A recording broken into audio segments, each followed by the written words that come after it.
अस्सलाम वालेकुम dear students, आज हमारा 9th क्लास का लेक्चर नंबर 13 है। चैप्टर 2 के आज हम न्यूमेरिकल करेंगे 2.7 एंड 2.8। पेज नंबर 54 पे 2.7 की स्टेटमेंट है कि एक ट्रेन है, स्टार्टिंग हालत में रेस्ट हालत में है, तो उसकी इनिशियल वेलोसिटी वहाँ पे क्या होगी 0 मीटर पर सेकेंड। इसके बाद वो ट्रेन वेलोसिटी अटेन करती है 48 किलोमीटर पर आवर इन 2 मिनट्स। 2 मिनट्स के अंदर वो 48 किलोमीटर पर आवर की वेलोसिटी अटेन कर लेती है। उसके बाद ट्रेन 5 मिनट तक इसी सेम वेलोसिटी के साथ मूव करती है एंड फाइनली आखिरकार वो यूनिफॉर्म रिटार्डेशन लेती है और रुक जाती है इन नेक्स्ट 3 मिनट और आपकी ट्रेन जो है वो वहां पे रुक जाती है वापस जब वो यूनिफॉर्म रिटार्डेशन लेती है। तो यहाँ पे कहता है कि इस दौरान जो आपकी ट्रेन ने टोटल डिस्टेंस कवर किया, पहले 2 मिनट तक मूव किया, फिर 5 मिनट तक किया, फिर 3 मिनट के बाद वो वापस रुक गई ब्रेक लगाने के बाद। तो इस दौरान जो टोटल आपका डिस्टेंस है जो ट्रेन ने कवर किया वो आपने फाइंड आउट करना है। अब क्लास देखेगा आपकी वेलोसिटी है यहाँ पे मेंशन v, इसको मैंने 48 किलोमीटर पर आवर की वेलोसिटी के नाम से मेंशन किया। अब वेलोसिटी का स्टैंडर्ड यूनिट होता है मीटर पर सेकंड, तो आप किलोमीटर पर आवर को मीटर पर सेकंड में कन्वर्ट करेंगे तो 1 किलोमीटर में मीटर होते हैं 1000 पर आवर है।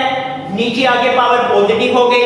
अब 1 आवर में कितने मिनट्स होते हैं 60 मिनट और 1 मिनट के अंदर कितने सेकंड होते हैं 60 सेकंड।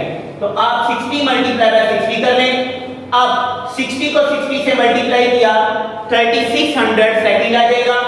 20 से कैंसिल, 48 को 10 से मल्टीप्लाई करें और डिवाइड कर दें 36 पे, तो इसका आंसर आएगा 13.333 मीटर पर सेकंड।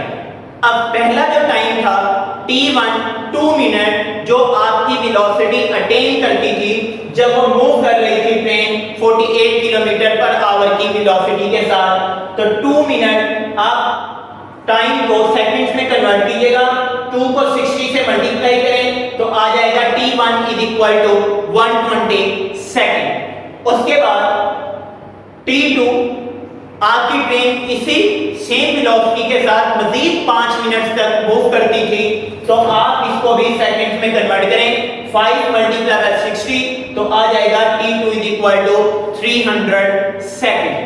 उसके बाद आपकी जो ट्रेन थी वो रिटार्डेशन लेती थी आफ्टर द ब्रेक, तो वो रुक जाती थी आफ्टर 3 मिनट, तो इसको भी आप सेकंड्स में कन्वर्ट करेंगे तो 3 को 60 से मल्टीप्लाई करें तो आ जाएगा 180 सेकंड। तो आपने क्या करना है टोटल डिस्टेंस फाइंड आउट करना। तो यहाँ पे क्लास इसकी डायग्राम है, देखेगा एक ट्रेन है, स्टार्टिंग हालत में रेस्ट हालत में है, वो 48 किलोमीटर पर आवर की वेलोसिटी के साथ मूव करती है जिसको आप मीटर पर सेकंड में भी कन्वर्ट कर देते हैं इन 2 मिनट तक, तो वो दौरानिया हुआ 120 सेकंड। उसके बाद वो सेम वेलोसिटी के साथ यूनिफॉर्म वेलोसिटी के साथ 5 मिनट तक मूव करती है, तो 5 मिनट मींस 300 सेकंड। तो 300 सेकंड पैरेलल हो गया यहां तक 120 प्लस 300, तो टोटल यहां तक उसने मूव कर लिया बी पॉइंट तक 420 सेकंड्स तक। उसके बाद यूनिफॉर्म रिटार्डेशन होती है और 3 मिनट्स के बाद बॉडी आपका रुक जाता है, मींस ट्रेन रुक जाती है, तो ये बी से सी तक उसकी रिटार्डेशन है ट्रेन की। तो ये दौरानिया आपका था 180 सेकंड्स। तो आपका यहां पे 120, 300 और 180 तीनों को प्लस करेंगे तो टोटल टाइम यहां तक आपका आ जाएगा 600 सेकंड। ठीक हो गया, 120, 300, 180, तो टोटल आपका यहां तक OC तक टाइम ड्यूरेशन हो गई 600 सेकंड। अब आपने टोटल डिस्टेंस फाइंड आउट करना है। ये पूरी डायग्राम OABC ये कहलाती है ट्रेपीजियम। ठीक है, हमने पहले भी चैप्टर में अपना इसी 2 के अंदर थर्ड इक्वेशन ऑफ मोशन के अंदर ट्रेपेजियम के बारे में पढ़ा था कि जो बॉडी टोटल डिस्टेंस कवर करता था वो इक्वल होता है एरिया ऑफ अ ट्रेपेजियम के। तो यहाँ पे जो बॉडी ने टोटल डिस्टेंस कवर किया है ओ ए बी सी, ये डिस्टेंस ऐसे रिप्रेजेंट किया, ये इक्वल है एरिया ऑफ अ ट्रेपेजियम पे।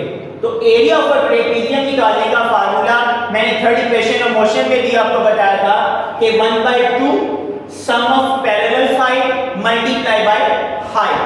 ठीक हो गया, सम ऑफ पैरेलल साइड आमने सामने वाली इस तरह या इस तरह और मल्टीप्लाई बाय हाइट। तो आप यहां पे इसका फार्मूला देखिएगा, किया 1/2 सम ऑफ पैरेलल साइड। दो पैरेलल साइड है क्लास, एक तो है AB और दूसरा है OC। इस तरह ये आपके पास दो पैरेलल साइड है, तो आपने क्या कर दिया, सम ऑफ पैरेलल साइड AB में OC को प्लस कर दिया मल्टीप्लाई बाय। अगर ये आपके पास पैरेलल साइड है तो ये आपके पास जो साइड होगी वो आपके पास कौन सी होगी, हाइट होगी। तो मैंने उसको नाम दे दिया OD का। ठीक हो गया क्लास।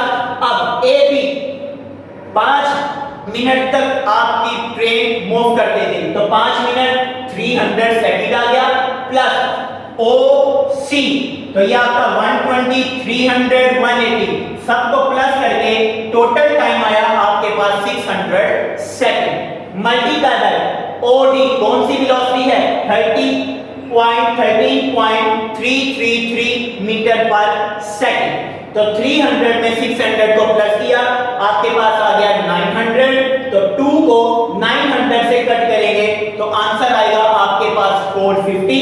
450 को मल्टीप्लाई करें 13.333 के साथ तो आंसर आएगा 5999.85। तो आप इसको अप्रोक्सीमेट कर लीजिएगा 6000 मीटर। तो ये आपके पास टोटल डिस्टेंस आ जाएगा जो ट्रेन ने मूव किया 2 मिनट 5 मिनट और फिर 3 मिनट के दौरान। तो ये टोटल डिस्टेंस आपके पास हुआ 6000 मीटर है। अब क्लास हमारे पास न्यूमेरिकल है 2.8।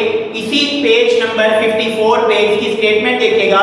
कहता है एक क्रिकेट बॉल से हिट किया जाता है एक बॉल को वर्टिकली अपवर्ड, ऊपर की तरफ। तो बाद में उस बॉल को ऊपर से ग्राउंड तक आने में जो टोटल टाइम लगता है वो 6 सेकंड्स लगते हैं। ठीक हो गया क्लास। तो आपने उस बॉल की एक तो मैक्सिमम हाइट फाइंड आउट करनी और दूसरे नंबर पे वो कितनी इनिशियल वेलोसिटी के साथ वो मूव करती है VI आपने फाइंड आउट करनी। अब क्लास देखिएगा, बॉल को ऊपर और दोबारा ग्राउंड पे नीचे आने में टोटल टाइम लगते हैं 6 सेकंड, जबकि आपने मैक्सिमम हाइट सिर्फ एक साइड की फाइंड आउट करनी है तो हम टाइम भी वन साइड का लेंगे।